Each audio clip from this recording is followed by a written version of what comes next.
gimana ya rasanya bisa kadang-kadang ngerasain hidup cita rasa Louis Armstrong misalnya.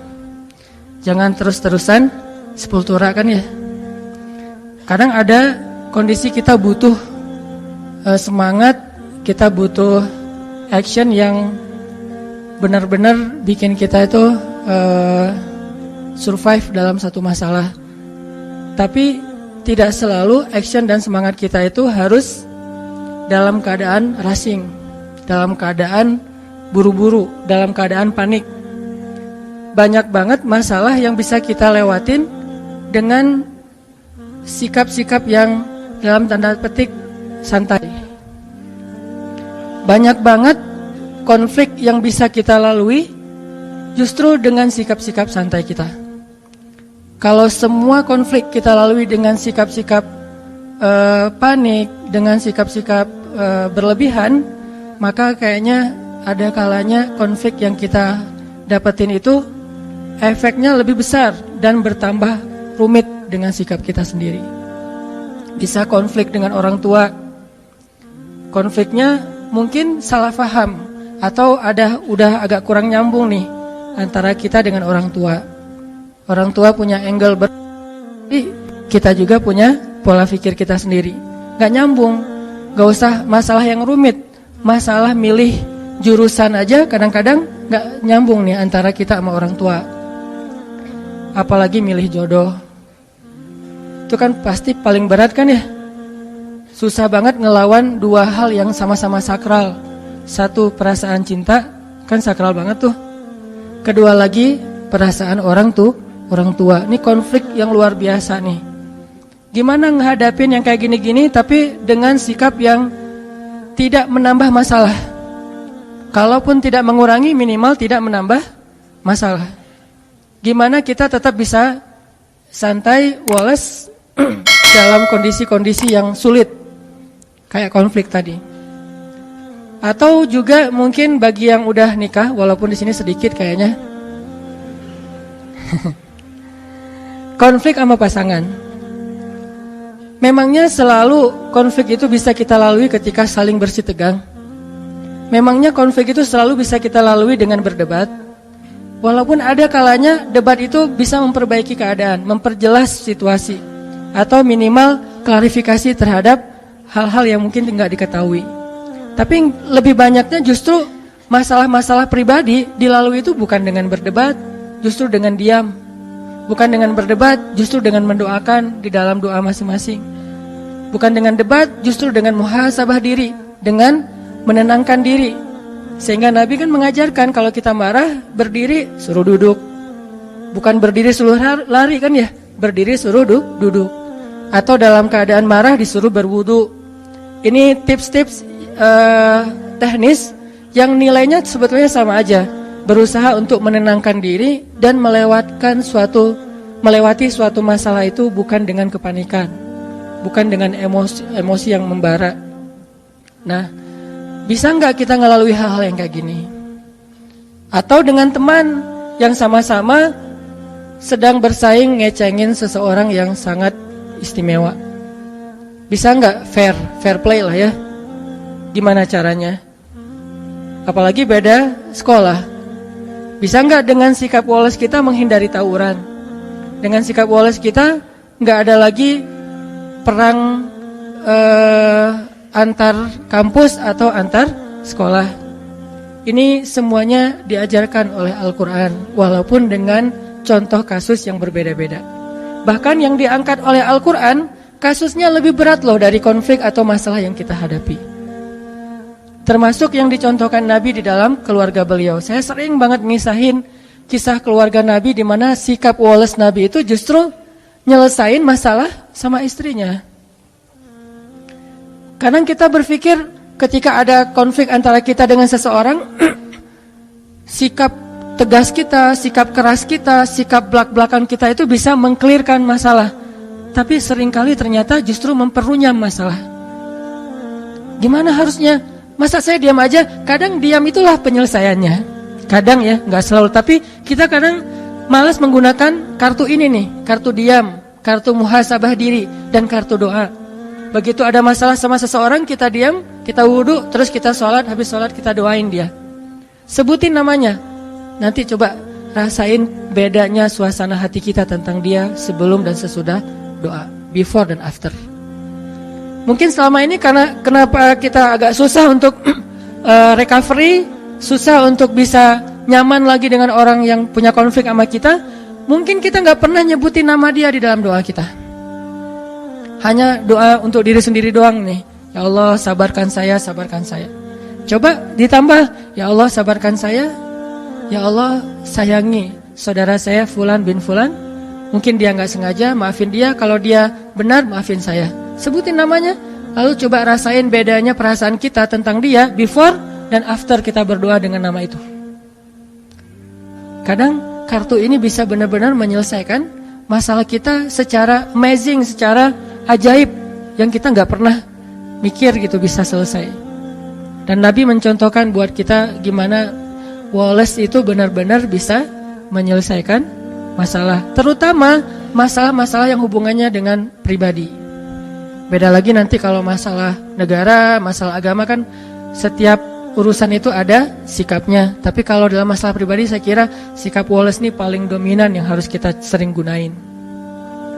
Contoh yang saya pernah cerita Wallace-nya Nabi kepada istri-istri beliau, salah satunya kepada Aisyah. Pas Aisyah cemburu. Ketika Aisyah lagi cemburu, marah-marah, terus minta diantarkan ke rumah Abu Bakar kan? Nabi cuma bilang ya udah saya antarin ya, malah mau dianterin. Aisyah juga mau bilang enggak, bingung gitu. Karena keluar rumah sendiri mungkin malam-malam agak susah, mending dianterin sama suami. Ya udah deh, dalam keadaan marah Aisyah pun berkomunikasi sama Nabi. Ya udah saya anterin ya.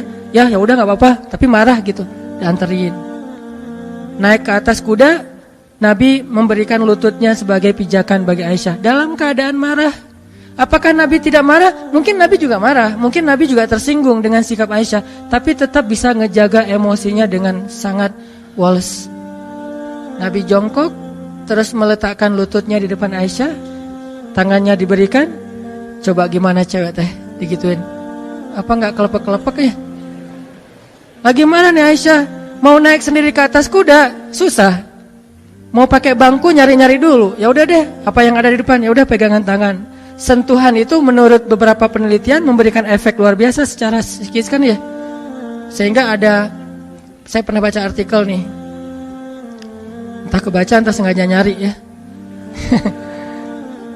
Ternyata pelukan itu memberi efek yang luar biasa kepada pasangan atau kepada anak.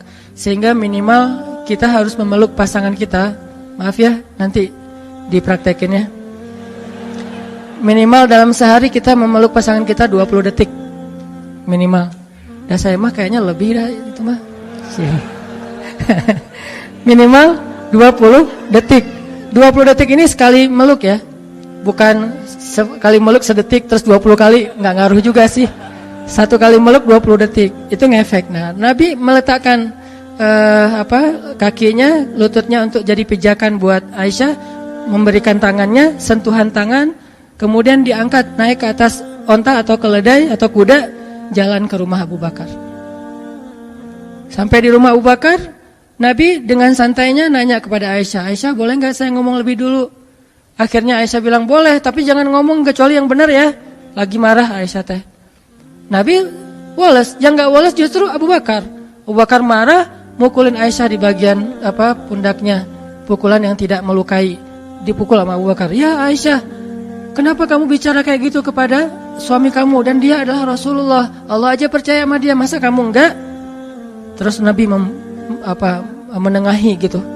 Kata Nabi, ya Abu Bakar, saya tidak ngantar istri saya ke sini untuk kamu sakiti. Kalau kayak gini mending saya pulang aja. Maaf ya Rasulullah, maaf. Akhirnya Abu Bakar minta maaf. Rasulullah lihat ke belakang, tuh Aisyah, kan aku belain kamu kan? Akhirnya Aisyah, ya deh gitu. Udah. Coba Nabi menyelesaikan masalah dengan pasangannya bukan dengan Aisyah. Bukan. Ya udah, aku anterin deh. Ini kayaknya kita harus belajar nih akhlak kayak gini. Dan saya juga masih belajar. Kalau teman-teman nggak apa-apa kalau nggak belajar, karena juga nggak tahu praktekin ke siapa kan. Nanti aja deh belajarnya. Sekarang dengerin aja dulu. Susah nih hilang dari tema ini. Tuh Wallace menyelesaikan masalah. Gimana caranya hidup dengan cita rasa Louis Armstrong tadi misalnya, dalam tanda petik gitu. Walaupun kadang butuh cita rasa sepultura gitu, ketika kita lagi dalam keadaan semangat pengen sukses apa segala macam, butuh rushing kayak gitu. Tapi ini dalam kondisi yang sulit, dalam kondisi yang tertekan, dalam kondisi konflik, kadang memang Louis Armstrong itu menjadi cara buat kita menyelesaikan masalah. Ibarat orang lagi sakit kepala, kadang bukan minum obat yang pahit obatnya, tapi tidur. Dia tidur, selesai. Ketika orang lapar, kadang-kadang bukan makan nasi, tetapi ketemu teman bisa hilang laparnya, teman TTM. Nah, ini semuanya masuk dalam materi tentang gimana punya sifat yang wikor. Wikor itu atau sakinatun wakor. Gimana itu? Contohnya dalam sholat. Nabi mengajarkan kita tentang Wallace justru dengan praktek sholat. Gimana Wallace dalam sholat? Salah satunya adalah ajaran Nabi, kalau kita datang ke masjid dan kita mendengar di masjid orang udah mulai sholat, imam udah takbir, maka jalanlah dalam keadaan sakinatun wakor, dalam keadaan tenang dan gak usah terburu-buru. Di situ diajarkan. Padahal kita mau menghadap Allah, padahal kita akan kehilangan banyak keistimewaan takbiratul ihram bareng dengan imam, shaf pertama, banyak kebaikan yang kita akan kehilangan. Tapi tetap aja ada toleransi dari Allah melalui Rasulullah. Udah aja santai dah, gak usah terlalu diburu-buru. Daripada kita lari terus ngos-ngosan takbir, baca doanya juga gak khusyuk. Ternyata justru kualitas didapatkan dengan sakinatun wakar, dengan dalam keadaan sakinah, santai, tenang. Udah datang ke masjid santai, tenang. Sehingga ketika ada seorang sahabat keliru dalam bab ini, gak salah tapi keliru, Nabi menasihati dia kan. Dia masuk ke gerbang masjid, ke pintu masjid, dia ngelihat Nabi dan sahabat sudah ruku. Akhirnya dia takbir di pintu masjid, dia ruku di pintu masjid, dia jalan sambil ruku ke arah shaf. Kan ada yang kayak gitu, Bakroh bin siapa gitu. Selesai sholat dia curhat, Rasul saya tadi sholatnya lucu loh, model baru gitu. Saya nyebutnya tutorial sholat ala Bakroh. Gimana tutorial sholat ala kamu? Saya sholatnya tadi rukunya di pintu masjid, terus sambil ruku sambil jalan, karena takut ketinggalan rakaat pertama. Ini juga dalil bagi sebagian ulama bahwa ruku itu masuk dalam rakaat pertama. Tapi sebagian yang lain berpendapat berbeda. Masing-masing punya mazhab lah, kita respect dengan semua mazhab. Nah, Nabi ngasih tahu, ya udah besok-besok jangan gitu lagi ya. Coba. Nabi juga ngasih taunya Wallace. Wallace tapi nyelesain masalah, bukan Wallace diam pasif ya. Wallace tapi nyelesain masalah, nggak marah-marah. Apaan kamu nih soal kok dibuat-buat, kan saya nggak pernah ngajarin, dasar bid'ah. Nggak pernah Nabi ngomong kayak gitu. Santai aja ngomongnya tuh. Nggak usah tarik deh gitu ya. Biasa aja, nggak usah nyolot kalau bahasa anak ini mah. Ternyata Nabi juga nggak nyolot dalam masalah-masalah sepele kayak gini. Nabi cuma bilang, ya udah besok-besok jangan diulang ya. Kalimat inilah yang membuat para sahabat, para ulama beda pendapat. Ada yang bilang, oh berarti itu nggak boleh. Jadi harus ditambah 1 rakaat, nggak boleh kayak gitu. Ada yang bilang, oh itu boleh, cuman makruh. Buktinya Nabi mengatakan, ya udah besok-besok jangan diulang. Seandainya nggak sah, pasti Nabi suruh ulang. Jadi beda pendapat di antara ulama. Yang jelas teksnya mah kurang lebih Nabi itu Wallace banget menyelesaikan masalah. Ada sahabat yang lebih ekstrim lagi nih, Wallace-nya Nabi dalam dakwah kepada laki-laki Badui yang maaf buang air kecil di masjid. Itu kan simbol Wallace Nabi paling keren tuh. Walaupun saya ngebahas hadis ini, jangan berpikir saya mampu kayak gitu. Kayaknya nggak mampu. Bayangin masjid, bukan masjid yang dibangun orang terus kita datang, enggak. Masjid yang kita bangun dari nol, jerih payah kita banget nih. Kita datang dari Mekah ke Madinah, di Madinah tuh belum ada apa-apa. Kita bangun masjid itu dari nol banget. Kita bangun gotong royong, udah jadi masjidnya, tikar-tikarnya udah digelarin, duduk dengan para sahabat, udah capek lelah istirahat. Tiba-tiba datang seorang laki-laki yang entah dari mana, gak jelas, gak dikenal, main buang air kecil aja tuh di pojok masjid. Dia kira ini toilet umum, main buang aja di situ. Sahabat ngeliat itu sekelas Umar udah ngeluarin pedang tuh. Umar udah sap langsung. Hampir digini-giniin sama Umar. Wah, ini nggak tahu nih.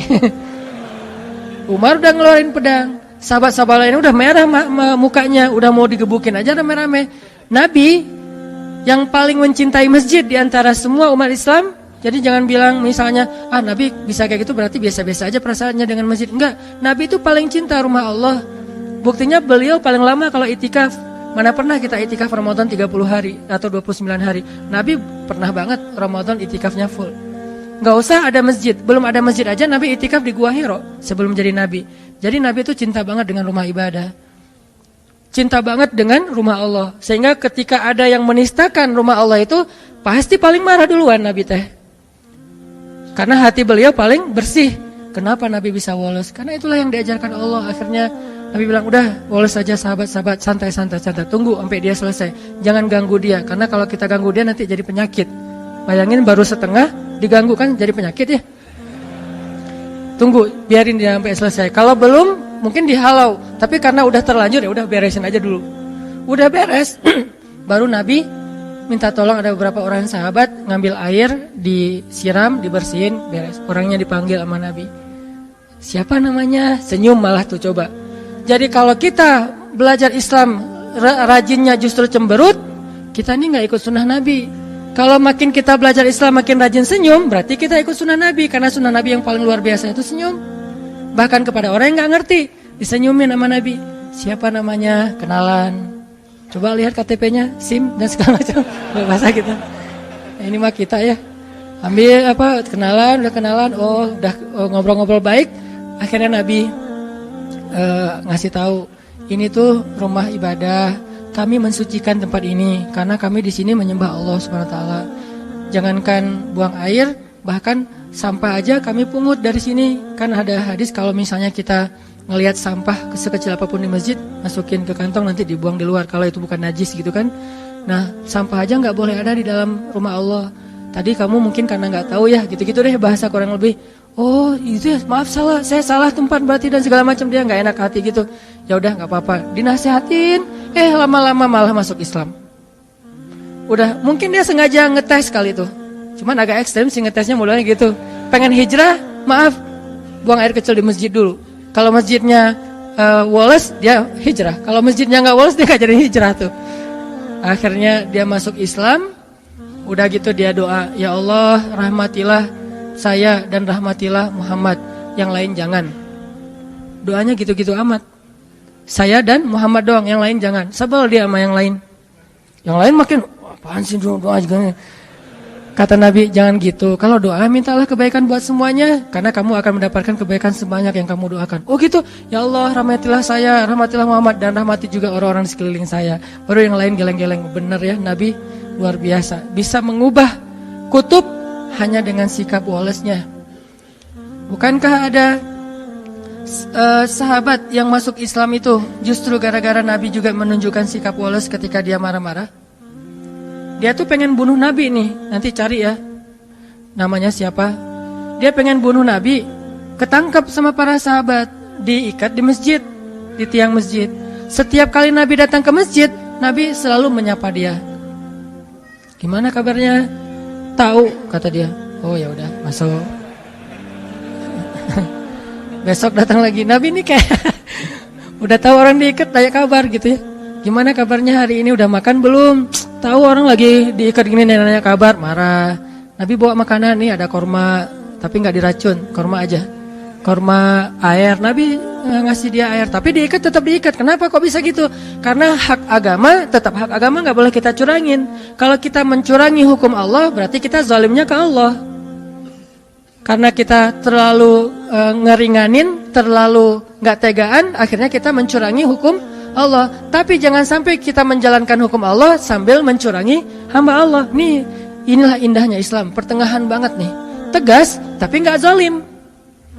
Ada orang yang tegas, keras, zalim. Ada yang terlalu lemah, akhirnya jadi kezaliman merajalela. Nah, Nabi tetap mengikat dia di tiang masjid, tapi dikasih makan. Dan makan itu makanan yang Nabi makan, bukan sisa. Dikasih minum, disapa, diperhatikan. Kalau lagi malam pakein selimut biar nggak kedinginan, tapi tetap diikat di masjid.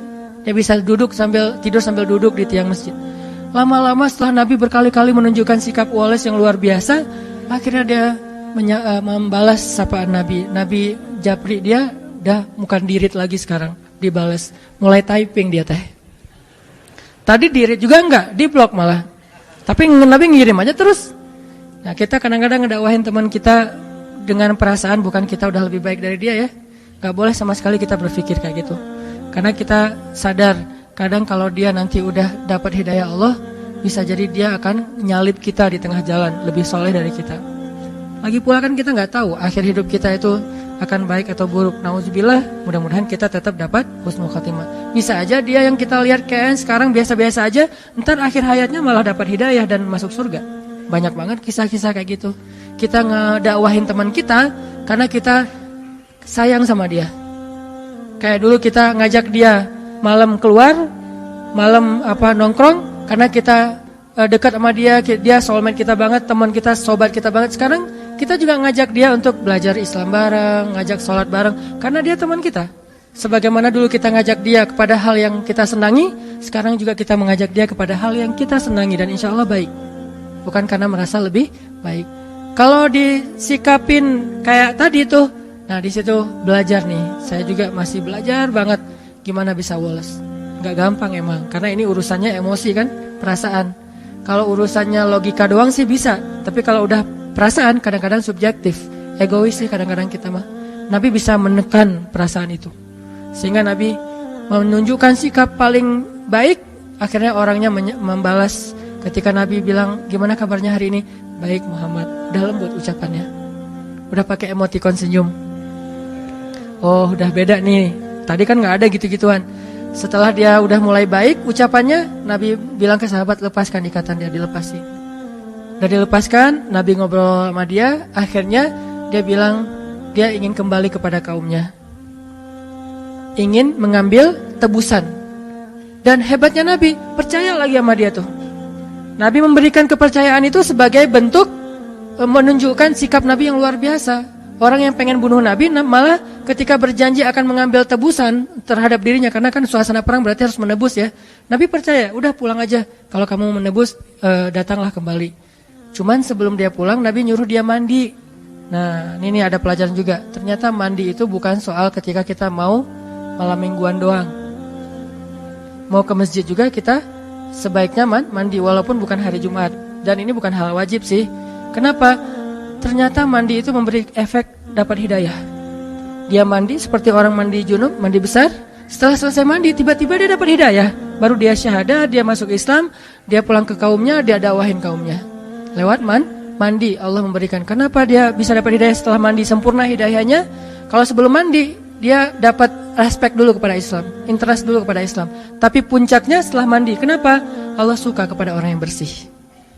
Akhirnya dia dapat hidayah dan seterusnya. Ini sikap-sikap Nabi yang luar biasa Wallace terhadap orang lain. Sikap sahabat juga banyak, terutama dalam kondisi-kondisi yang sulit dalam peperangan. Walaupun memang sebagian besar kisah di Al-Quran itu peperangan. Bukan berarti kita disuruh perang, bukan. Karena kondisi paling sulit itu kan dalam kondisi peperangan kan. Kayak sekarang di Palestina, di Suriah. Lapar-laparnya orang Indonesia pasti beda lah dengan di Rohingya. Selapar-laparnya orang Indonesia beda dengan Suriah dan Palestina, pasti beda banget tuh. Lapar di sini kita masih bisa nyari, kita masih punya keluarga, punya teman, masih ada. Paling lapar kita di sini tuh dan nggak separah udah lapar, ketakutan, terancam, nggak punya tempat tinggal, kan itu parah banget tuh. Jadi benar-benar baksa, dorro, zulzilu, 3 sekaligus. Kalau kita paling-paling baksa doang lapar. Kalau mereka baksa, dorro, hilang semua harta bendanya termasuk rumah. Zulzilu, diancam, terombang-ambing perasaannya. Nih gimana, mau kemana? Ke Bangladesh diusir, ke India bentar lagi 4.000 orang mau diusir dari India.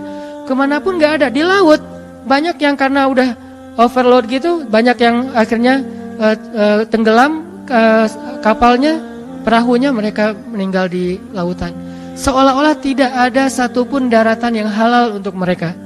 Pasti beda kan? Makanya Allah mengangkat angle perang.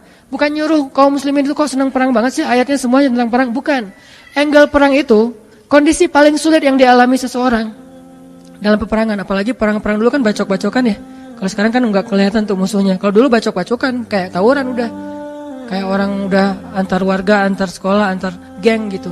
Itu luar biasa, kondisi kayak gitu diangkat oleh Allah untuk memberi suasana ke kita. Dalam kondisi kayak gitu aja, sahabat ternyata dengan izin Allah bisa woles.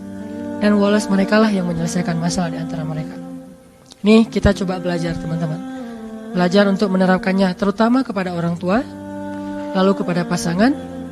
Kepada pasangan ini terutama istri ke suami, baru suami kepada istri. Karena setelah orang tua, suami itu posisinya sakral bagi istri. Sakral banget setelah orang tua ya. Artinya setelah dia menikah, maka posisi ayah ibunya itu digantikan oleh suami. Sampai Nabi bilang kalau seandainya seorang perempuan boleh disuruh bersujud, maka Nabi akan nyuruh dia bersujud kepada suami. Tapi kan gak boleh sujud kepada makhluk. Nah, kepada pasangan, bahkan kepada anak, terus juga kepada tetangga. Nah ini juga susah nih, hese nih kalau ke tetangga nih. Ada tetangga yang suka iseng, yang sering usil, gimana cara kita woles? Kadang-kadang kita sekedar gak dibales sapaan kita aja udah gak bisa woles. Punten, orangnya gak bilang mangga, udah. Atau kita lagi duduk, orang lewat gak ngepuntenin. Itu juga kadang-kadang kita emosional kan. Kita duduk nih, orang lewat, nggak ada punten-puntennya, jalan aja, wah bisa emosi. Kenapa sih kita terlalu mudah disulut emosinya? Dan ini akan membuat bukan hanya kita pribadi, bangsa kita tuh susah banget untuk bisa damai. Karena masalah kecil aja kita tersulut. Hanya masalah di jalan, hanya masalah dengan teman, hanya dengan masalah dengan mantan, tersulut. Tapi emang susah sih kalau mantan, apalagi mantan yang tidak punya hati ya.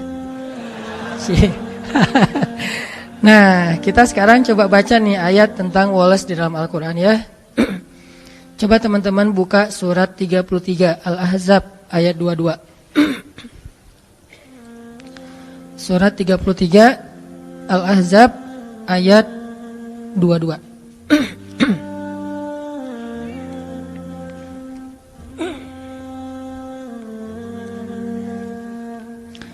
A'udzu billahi minasy syaithanir rajim. Mangga.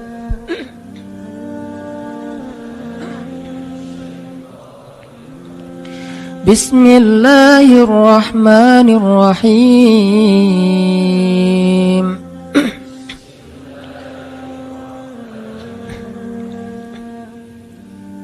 ولما رأى المؤمنون الأحزاب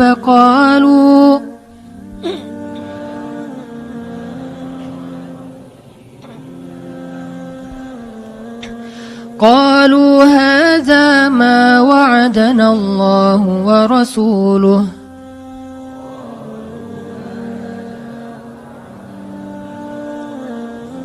وصدق الله ورسوله وما زادهم إلا إيمانا وتسليما.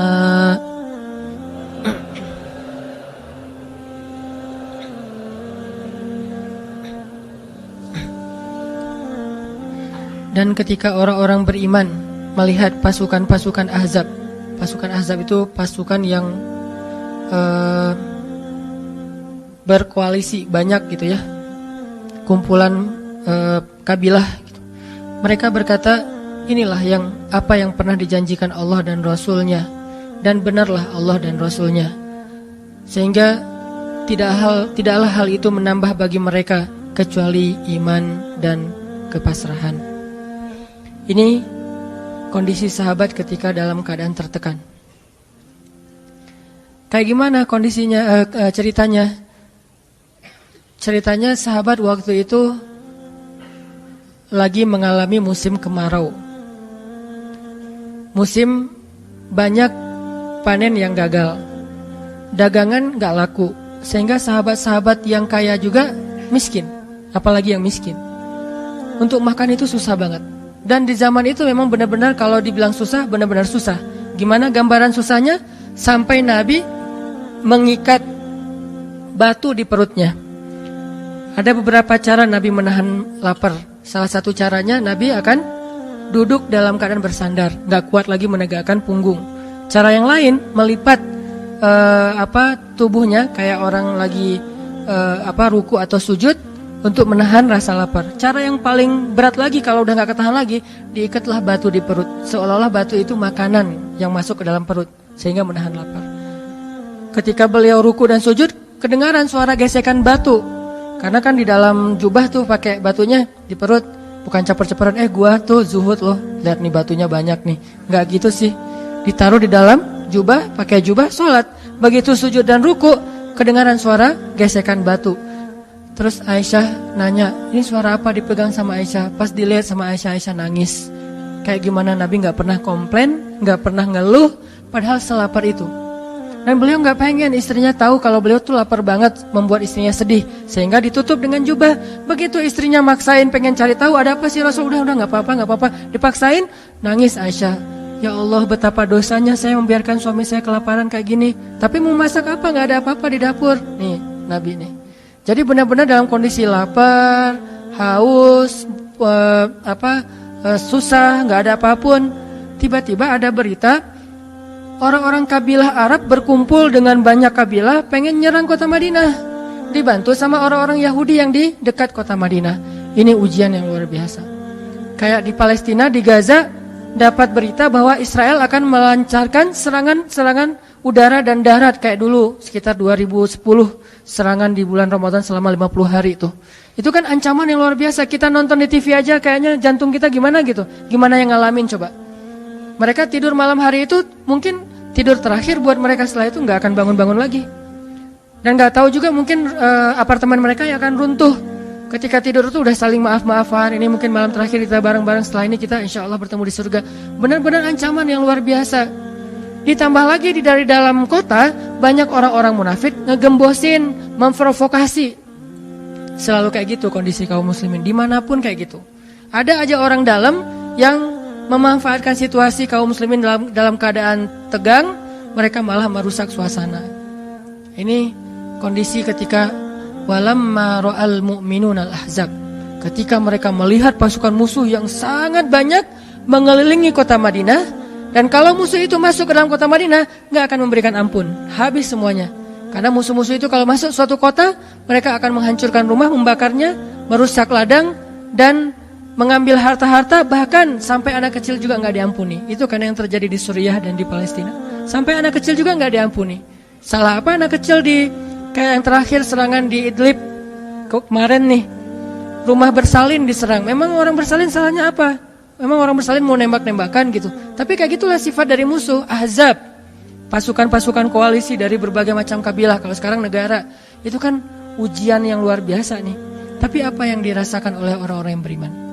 Qalu hadza ma wa'adana Allah wa rasuluh. Mereka malah bilang, ini nih yang dulu dijanjikan Allah dan Rasul.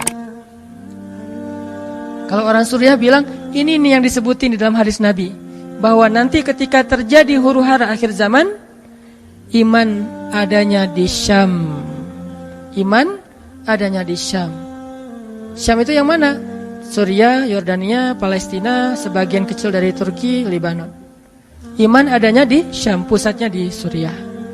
Dan terbukti dalam kondisi kayak gitu juga mereka masih ngafal Quran. Kita kadang-kadang pilek dikit gak masuk kampus, gak masuk sekolah ya. Ini dalam kondisi perang masih ngafal Quran. Dan kadang-kadang mereka pergi ke tempat ngafal Quran, masjidnya dihancurkan, gak pulang lagi tuh. Yang lebih berat bukan anaknya, orang tuanya melepaskan anaknya dalam kondisi perang, pergi ke masjid untuk ngafal Quran, di mana masjid itu banyak banget jadi target serangan bom udara. Itu kan orang tuanya luar biasa tuh perasaan mentalnya, bisa melepaskan anaknya ke masjid. Saya aja ngelepasin anak ke pesantren itu gak tega. Duh, berapa lama tuh baru bisa dikunjungin? Sebulan sekali Baba, kata anak-anak. Wah, sebulan sekali. Gak jadi deh, gak usah pesantren, mending di rumah aja. Gak tega gitu teh. Gimana melepaskan anaknya ke masjid yang mungkin akan diserang setiap saat, kapan aja. Ini iman. Kok bisa kayak gitu? Apa yang menjadikan mereka wales dalam kondisi lebih berat dari kita? Nah kita, masalahnya lebih ringan, harusnya lebih wales dari mereka. Jadi makin ditekan, makin yakin sama Allah. Makin banyak masalah, makin yakin sama Allah, makin berserah kepada Allah. Kok bisa kayak gitu? Ada orang yang ketika makin banyak masalah, makin ragu sama Allah. Ini Allah maunya apa sih? Gitu kan? Ketika makin banyak masalah, makin kayak mempertanyakan takdir dan ketentuan Allah. Kenapa kok saya yang ngalamin ini? Kenapa saya dari dulu gak selesai-selesai masalahnya? Kenapa justru setelah saya berhijrah malah banyak masalah? Kenapa para sahabat sebaliknya? Makin dikasih ujian, makin wa ma zadahum illa imanan wa taslima. Gak bertambah kecuali iman dan kepasrahan. Jadi dikasih ujian malah makin yakin sama Allah, bukan makin ragu. Misalnya dia ganti nih model transaksi dagangnya, bisnisnya. Yang tadi mungkin syubhat atau haram, sekarang dia pakai model transaksi bisnis yang halal aja deh, yang aman-aman aja. Gara-gara transaksi yang halal malah banyak masalah. Masih mending kalau masalahnya cuman berkurang income-nya. Ini malah ditipu orang lah, rugi segala macam. Mulai mempertanyakan, nih bener gak ya saya ngambil jalan yang syariat segala macam, kok malah makin susah nih kelihatannya. Kenapa kita ketika diuji malah jadi ragu sama Allah? Kenapa saya katanya kalau misalnya saya jujur, saya akan dapat kebaikan. Ini gara-gara jujur malah gak lulus. Ya mungkin gak belajar tapi jujur. Yang satu lagi yang gak jujur malah nilainya bagus mungkin. Misalnya gak belajar tapi dia dusta. Kenapa para sahabat ketika diuji malah makin yakin sama Allah? Malah makin pasrah kepada Allah. Karena mereka pegang janji Allah. Itu salah satu tipsnya. Kalau kita pengen tetap woles pas menghadapi kesulitan, pegang janji Allah. Makin kita kuat pegang janji Allah, diuji, kita makin pasrah sama Allah. Ya Allah, saya akan yakin sama Engkau memegang janjimu. Ketika diuji, saya berharapnya balasan dari Allah, pertolongan dari Allah.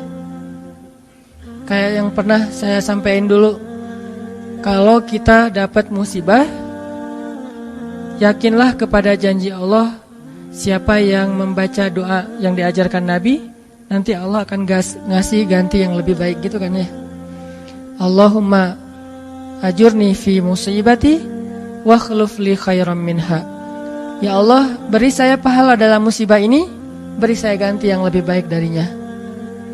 Kalau kita pegang banget dengan janji Allah lewat doa ini, kita ketika dapat musibah setidaknya gak akan panik habis-habisan, gak akan putus asa dalam menunggu pertolongan Allah. Setidaknya kalau gak bisa woles-woles amat, gak bisa tenang-tenang amat, minimal gak panik habis berlebihan. Kalau musibahnya musibah kematian, gak bikin kita meratapi kematian.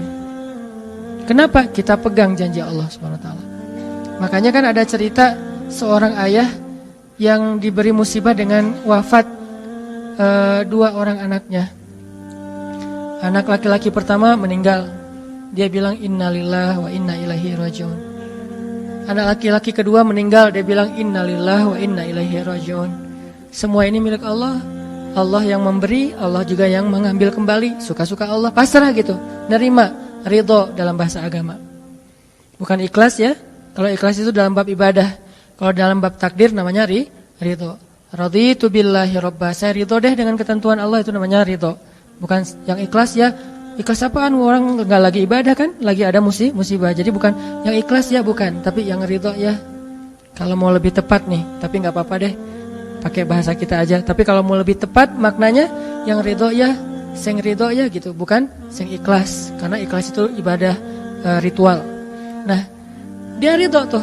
Innalillahi wa inna ilaihi rajiun. Innalillahi wa inna ilaihi rajiun. Yang ketiga meninggal juga. Dan dia mulai agak ragu nih. Kok gini-gini amat ya. Suatu malam dia bermimpi 2 anaknya itu dalam mimpi itu ayah ini mau jatuh ke sebuah jurang yang di bawahnya api, kayak api neraka gitu. Ditarik sama 2 anaknya, cuman gak kuat. Kata mereka, seandainya adik ada di sini pasti bisa narik nih, bisa nyelamatin ayah. Kalau adik ada di situ, kenapa cuma 2 yang nolong? Karena 2 itu yang dia ridho, yang satu lagi gak ridho. Akhirnya cuma 2 orang yang bisa nolong dia di akhirat. Bangun dari mimpi dia sadar, oh ternyata justru Allah pengen nolong dia di akhirat dengan musibah itu. Dan buat anaknya juga kebaikan nanti di akhirat, masuk surga. Akhirnya dia bilang innalillahi wa inna ilaihi rajiun, astaghfirullahalazim. Hidup kadang kayak gitu. Ketika kita pegang janji Allah, ada sesuatu yang kita tunggu di dalam kesulitan hidup kita, sehingga buat kita selalu punya harapan. Tapi kalau kita nggak pegang janji Allah, kita nggak nunggu apa-apa kecuali mengeluhkan keadaan kita, dan itu bikin kita lemah. Ditolak yang pertama, innalillah wa inna ilaihi raji'un. Ya Allah, beri saya yang lebih baik darinya. Nemu nih, ditolak lagi. Lebih cantik tapi nolak juga, kan lebih sakit ya. Lebih cantik ditolak lebih sakit. Ya Allah, beri yang lebih baik lagi. Makin lama makin di puncaknya rasa sakit yang udah nggak tahan diterima. Nih happy ending nih. Ada nggak ya yang kayak gitu ya? Kalau jarang ada, berarti belum mempraktekkan jurus ini nih. Kalau pengen kayak gitu, coba tes deh. Cuman kalau ngetes Allah tahu sih ya. Coba deh praktekin, bukan ngetes, praktekin. Nanti pasti kita akan melihat hasil yang luar biasa.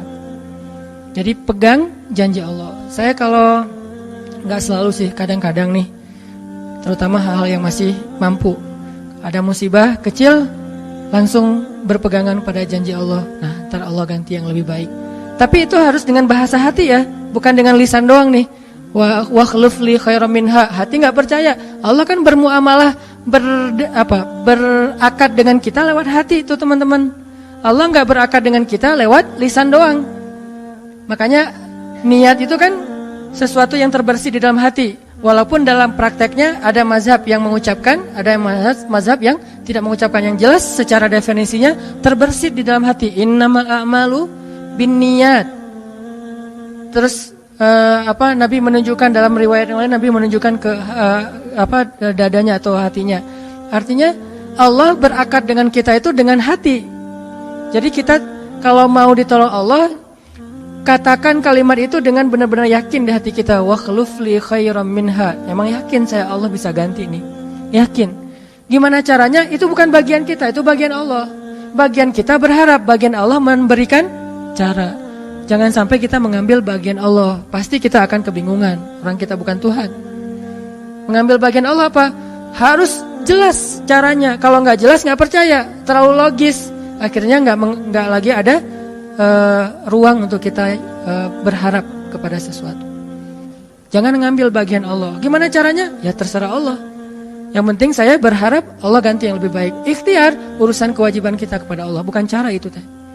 Kewajiban kita kepada Allah. Ikhtiar itu dalam agama kayak ibadah, sholat, puasa, zakat.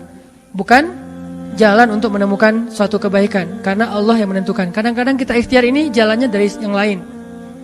Kita ngejar, ternyata dapatnya justru yang kita sering pakai curhat. Kan beda-beda kan cara Allah ya. Kita ngejar, gak berhasil, curhat lagi ke teman kita di sebelah. Ternyata dia, bukan dia yang jadi sama dia, kita jadi sama dia gitu maksudnya. Ini artinya emang Allah yang punya cara, asbab, subul. Walladzina jahadu fina lanahdiyannahum subulana. Orang yang bersungguh-sungguh di jalan kami yang akan tunjukkan kepada cara-cara menuju kepada kebaikan. Subul, bukan cuma satu. Kalau satu sabil, ini berarti Allah yang punya cara. Ya Allah, beri saya ganti yang lebih baik. Saya yakin banget nih. Kata teman kita, caranya gimana? Kayaknya mustahil deh. Allah punya cara. Allah bisa mendatangkan sesuatu dengan cara-cara yang kita mengerti, ilmiah, logis. Bisa yang dengan cara yang kita nggak ngerti, nggak ilmiah, nggak logis. Bisa juga dengan sebalik dari apa yang kita ngerti. Kita ngertinya gini, Allah bikin yang sebaliknya. Allah punya banyak cara. Contoh, Allah mendatangkan kita, melahirkan manusia itu dari pasangan ayah dan ibu. Ilmiah, logis, bisa dijelaskan secara keilmuan. Tapi Allah juga bisa mendatangkan seorang anak tanpa ayah seperti Isa dari rahimnya Siti Maryam yang suci. Atau bisa juga mendatangkan seekor onta bukan dari induknya tapi keluar dari batu seperti ontanya Nabi Sholih. Allah bisa mendatangkan segala sesuatu dari cara-cara yang yahtasib au la yahtasib. Yang kita mengerti atau kita tidak mengerti. Makanya Allah mengatakan wa yarzuqhu min haitsu la yahtasib.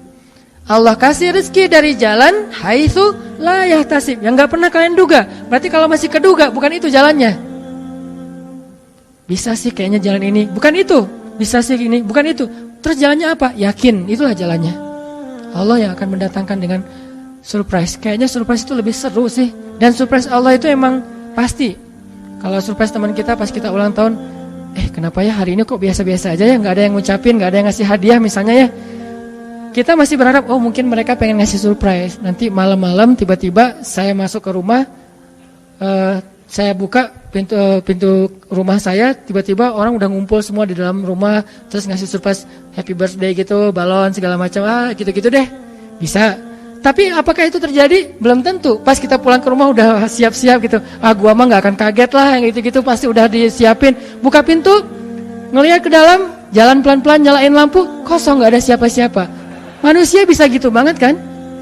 Teman kita atau pasangan kita berpikir, oh pasti dia ingat lah, nggak mungkin dia nggak ingat hari jadian kita atau hari putus kita terus jadian lagi, atau hari lahir lah minimal.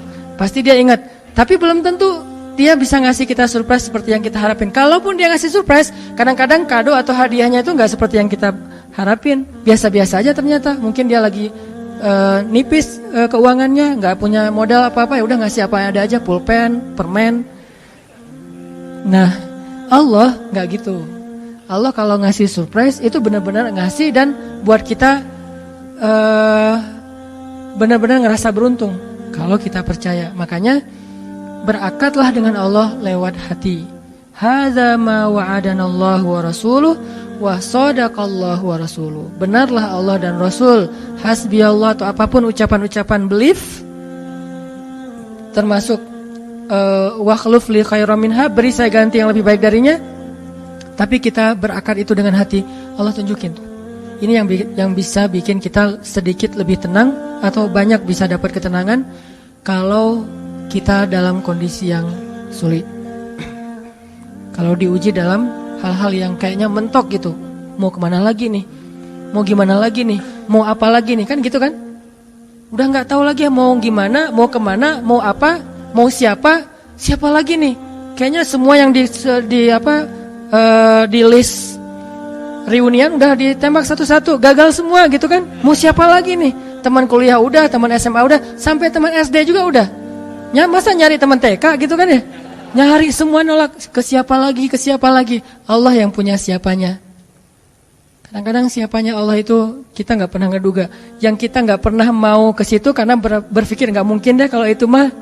Justru kita nggak ngedatangin dia karena kita nggak percaya mungkin. Tapi buat Allah apa sih yang nggak mungkin?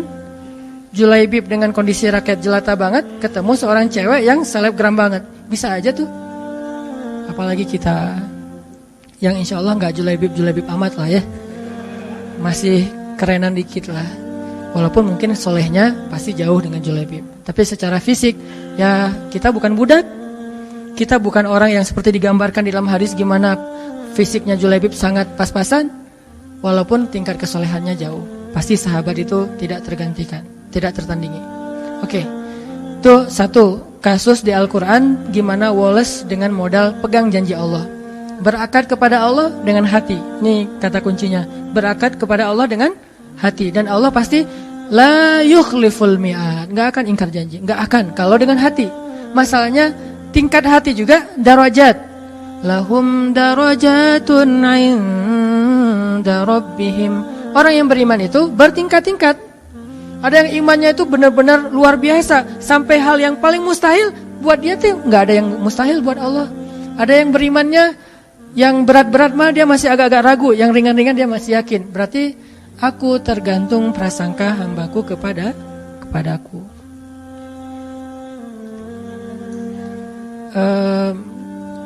Ada tingkat keimanan kayak Ibrahim. Mungkin kita nggak seperti Ibrahim, sehingga kita nggak bisa nyoba. Saya coba bakar deh. Hasbiyallahu wa ni'mal wakil, nyalain korek api, kebakar pasti itu mah. Karena kita belum seiman Ibrahim. Di sini kan keukurnya keimanan kita, nggak usah dipancing-pancing lah, nyari aja sendiri. Dan Ibrahim juga nggak sekaligus sampai ke level itu teman-teman. Ibrahim sampai ke level itu butuh proses. Salah satu prosesnya direkam di surat Al-Baqarah. Wa idh qala Ibrahimu rabbi arini kaifa tuhyil mauta. Qala awalam tu'min qala bala walakin liyatma'inna qalbi. Ketika Ibrahim berkata, ya Allah, gimana cara engkau menghidupkan yang mati? Kata Allah, emangnya kamu gak percaya Ibrahim? Kata Ibrahim, percaya Allah, bala, percaya, maaf. Cuman saya pengen lebih tenang. Berarti apa? Beriman sudah, cuman pengen naik level. sampai bisa tumakninah, walas, tenang dalam kondisi seberat apapun. Ini tingkat imannya Ibrahim. Satu lagi kisah di Al-Quran tentang walas kayak gini. Coba buka Ali Imran ayat 173. Surat Ali Imran ayat 173. Bismillahirrahmanirrahim.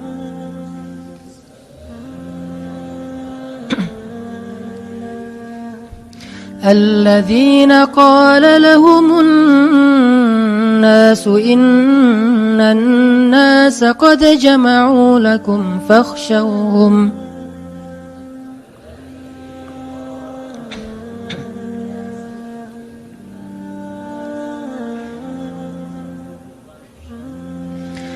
فاخشوهم فزادهم إيمانا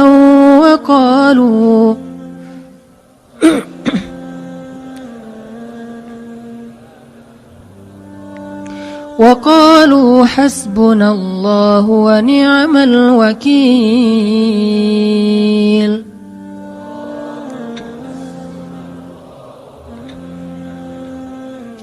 فانقلبوا بنعمة من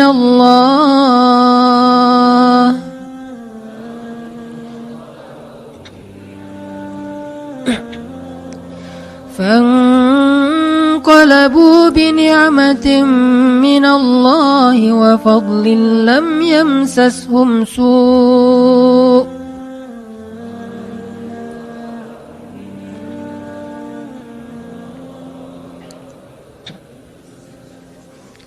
واتبعوا رضوان الله والله ذو فضل عظيم.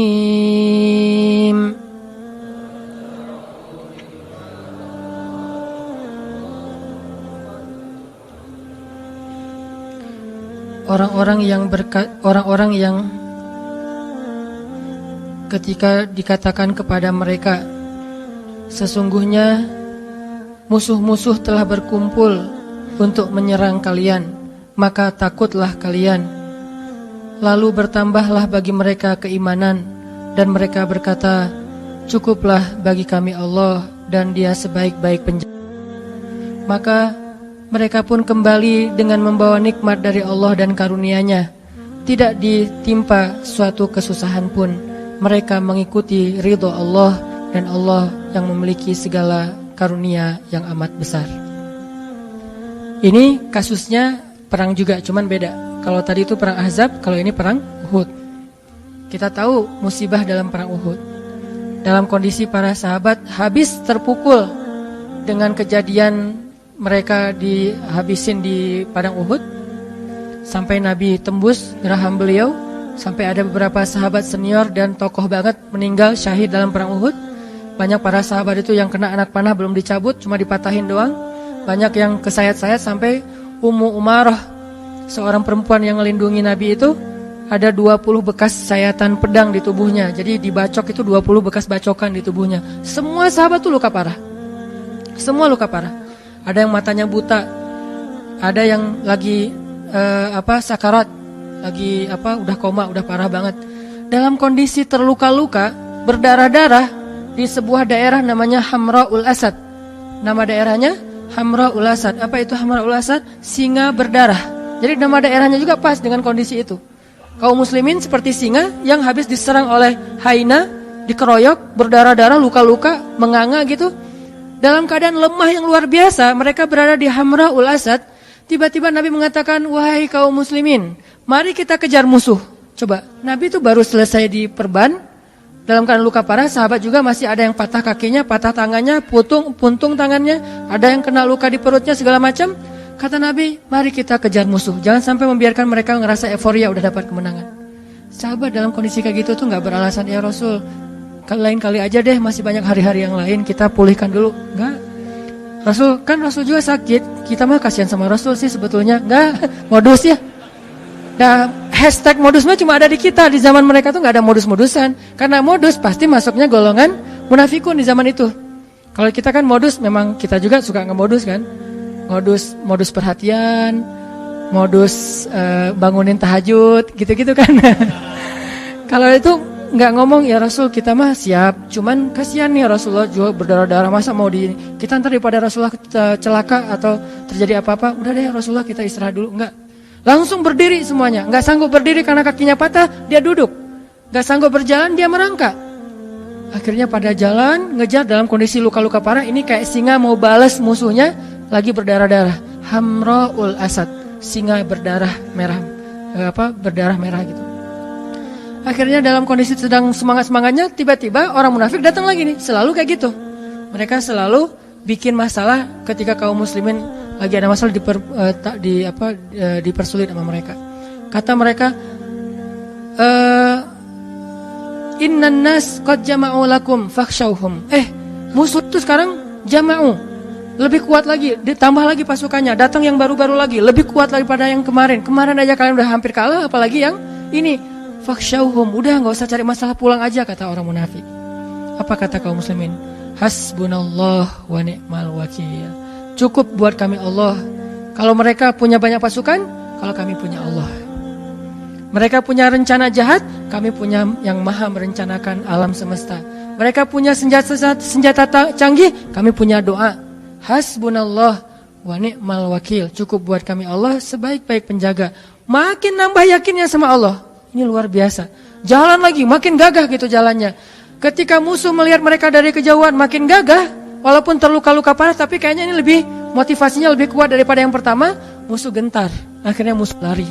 Bisa dibilang perang Uhud itu 2-1, menang, cuman kebobolan. Yang lain menangnya telak, kalau ini kebobolan tadi sedikit. Buktinya apa? Musuh lari, nggak berani lagi berhadapan kaum muslimin ketika adegan kedua, karena ngelihat wajah-wajah kaum muslimin itu udah siap mati semua. Kalau tadi kan belum terlalu siap nih, ngelihat banyak harta rampasan perang. Kalau sekarang emang datang buat mati, bukan buat hidup, bukan buat kembali dalam keadaan selamat.